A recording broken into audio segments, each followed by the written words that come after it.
আমি বিএনপি হিসেবে এখানে আসিনি, আমি কোনো দল রিপ্রেজেন্ট করছি না। আমি রুমিন ফারহানা, বাংলাদেশের একজন নাগরিক। আমার তো অধিকার আছে প্রতিবাদ জানানোর।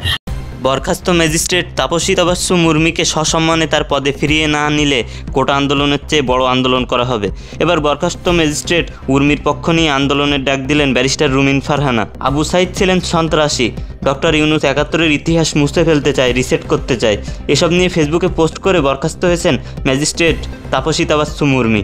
ফেসবুকে তিনি লিখেছিলেন, সাংবিধানিক ভিত্তিহীন অন্তর্বর্তীকালীন সরকারের প্রধান উপদেষ্টা বলেছেন রিসেট বাটনে পুশ করা হয়েছে, অতীত মুছে গেছে। রিসেট বাটনে ক্লিক করে দেশের সব অতীত ইতিহাস মুছে ফেলেছেন তিনি। এতই সহজ, কাউন্টডাউন শুরু হয়ে গেছে আপনার মহাশয়। এমন মন্তব্যের পরই দেশের তরুণরা চরম খেপেছে, তার বিচারের দাবিতে করেছে আন্দোলন। এবার ম্যাজিস্ট্রেট উর্মির পাশে দাঁড়ালেন ব্যারিস্টার রুমিন ফারহানা। তিনি বলেন, উর্মি ভুল কিছু করেনি, তাকে এভাবে বরখাস্ত করে দেওয়া মেনে নেওয়া হবে না। রিসেট বাটনে পুশ করে কি সব কিছু ভুলে যাওয়া যায়?